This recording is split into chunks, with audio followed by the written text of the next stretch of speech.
베트남인들의 혐한 분위기가 여전한 가운데 한국인 의사를 폭행했다는 소식이 전해지면서 국제사회를 경악게 만들었습니다. 한국의사협회는 베트남 의료 지원을 전면 중단하겠다고 선포하면서 베트남 정부는 초상집 분위기가 됐습니다. 지난 28일 베트남 현지에서 믿을 수 없는 일이 발생했습니다. 한 베트남인이 의료 지원자 베트남을 방문한 한국인 의사를 폭행했습니다. 이로 인해 해당 의사는 중상을 입고 현지 병원에서 치료를 진행하고 있는 것으로 알려졌습니다. 사건의 경위를 살펴보면 가해자는 무료 의료 서비스를 지원받기 위해 한국의사협회가 주관하는 의료 서비스 현장에 찾아갔습니다. 가해자는 의료 지원을 받으면서 코로나 증상을 보여 우리 의료인들은 격리하여 진찰을 진행해야 한다고 말했습니다. 그러나 가해자는 코로나19 의사들이 나를 코로나 환자 취급한다며 난동을 부렸습니다. 이를 제지하던 과정에서 베트남인 가해자가 한국인 의사를 폭행했고 해당 의사는 중상을 입을 정도로 당시 상황은 심각했습니다. 응급처치를 받은 의사는 상태가 나아지는 대로 한국 병원으로 옮긴 후 치료를 이어갈 예정인 것으로 알려졌습니다. 이 베트남인은 왜 한국인 의사를 폭행했을까요? 그리고 왜 한국인을 향해 코로나국이라는 망언을 쏟아부은 걸까요? 이를 통해 우리는 베트남 국민들의 저급한 국민성을 알 수 있습니다. 코로나 바이러스 감염증 사태가 확산되는 와중에 베트남 내 혐한 기류가 고조되기 시작했습니다. 모두 가짜 뉴스로부터 시작된 분위기였습니다. 한국인의 다낭시 격리 사태 이후 그간의 호감이 비난으로 급격히 바뀌었습니다. VN 익스프레스 등 베트남 현지 매체와 SNS에 따르면 혐한 감정의 시발점은 한국의 한 방송 뉴스였습니다. 해당 뉴스는 대구를 출발해 다낭에 입국하려던 한국인 20명이 격리 조치된 뒤 열악한 처우를 받았다는 내용이었습니다. 그런데 뉴스 말미에 아침에 다낭시 정부가 빵 조각 몇 개를 주네요라는 한 한국인의 발언이 나오자 베트남인들이 발끈했습니다. 이 한국인이 비난하듯 언급한 빵 조각은 베트남인들이 아침 식사로 애용하는 반미였습니다. 한국인들이 김치나 비빔밥 등 한국을 대표하는 음식에 대해 자부심을 가지되 베트남인들 역시 반미와 포, 분짜에 대한 애정이 남다릅니다. 베트남인들은 SNS에 베트남에 사과하라는 등의 해시태그를 달며 불편한 감정을 숨기지 않았습니다. 일부는 태극기에 태극 문양을 편집한 코로나 코리아 이미지까지 유포했습니다. 이 이미지가 처음 실린 SNS 게시물에는 욕설에 가까운 댓글이 2,000개 가까이 달렸습니다. 이후에도 베트남인들은 다낭 격리 한국인들이 먹은 도시락과 자국 격리인들에게 제공된 도시락을 비교했습니다.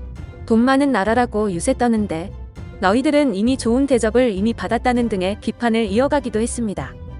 실제로 호잉득터 다낭시 인민위원장은 시내 한인식당에서 한식 도시락을 공수해 지급했고 귀국하는 한국인들에게 직접 불편을 끼쳐 미안하다는 편지를 전달하기도 했습니다. 방송 이후 베트남 언론들은 자존심이 상한 자국민들을 적극 대변하며 일제히 한국을 비난했습니다.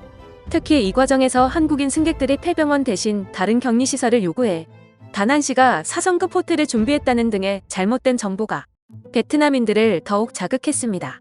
한국 총영사관과 다낭시 정부가 한국인들을 격리할 호텔을 물색한 건 사실이지만 모두 거부당해 실제로는 이틀 내내 폐병원에 머물렀습니다. 하노이 한인회의 한 간부는 국민 영웅이던 박항서 베트남 축구대표팀 감독을 향해서도 14일간 격리 조치를 받아야 하는 것 아니냐고 얘기할 정도로 반한 감정이 깊어지는 것 같아 고민이라고 한숨을 내쉬었습니다.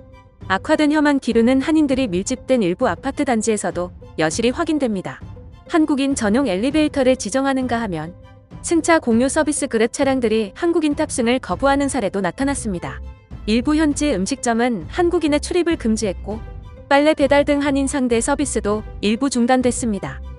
하노이 한인상공인 연합회 관계자는 베트남은 단순한 외국이 아니라 수많은 기업들이 진출한 한국의 확대된 경제 영토라며 우호적이던 한국인에 대한 베트남인들의 마음을 회복하기 위해 모든 노력을 기울일 것이라고 말했습니다.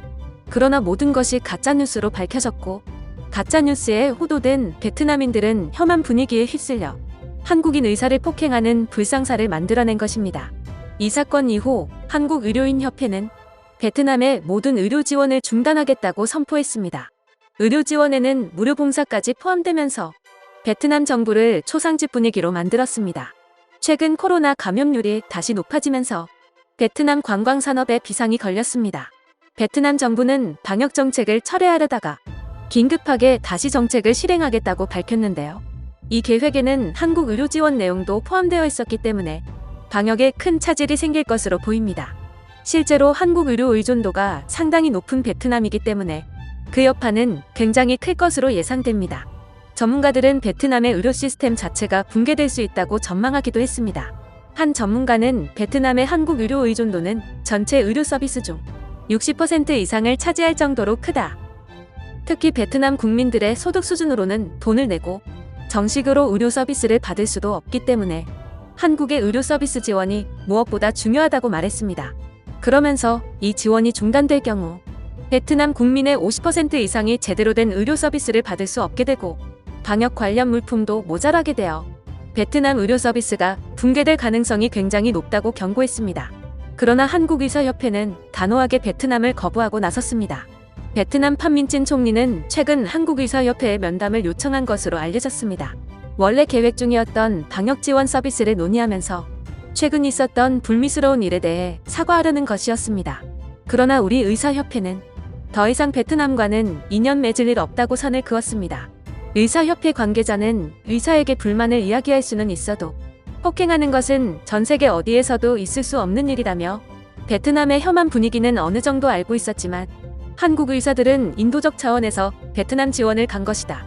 그러나 가짜뉴스에 휘둘려서 한국을 혐오하는 분위기, 그리고 이게 이런 사건으로 이어지는 것을 더 이상 두고 볼 수는 없다고 말했습니다.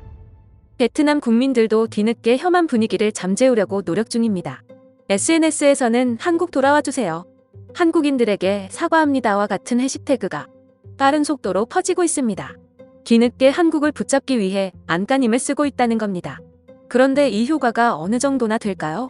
데이터를 비교해보면 혐한 분위기가 고조되고 있을 당시 공유된 혐한 관련 해시태그는 하루 만에 2만 3천 개 이상을 돌파했고 이번 혐한 분위기를 잠재우려는 사과 해시태그는 하루 동안 고작 1,500개가 퍼졌을 뿐입니다.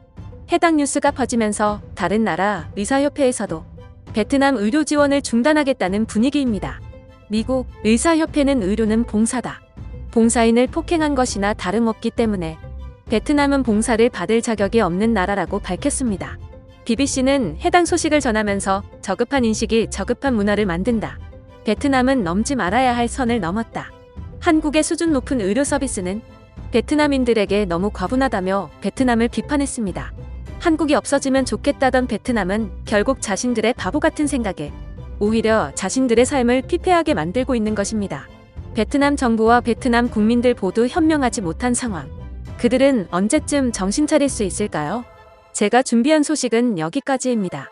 여러분의 구독과 좋아요, 알림 설정은 큰 원동력이 됩니다. 감사합니다.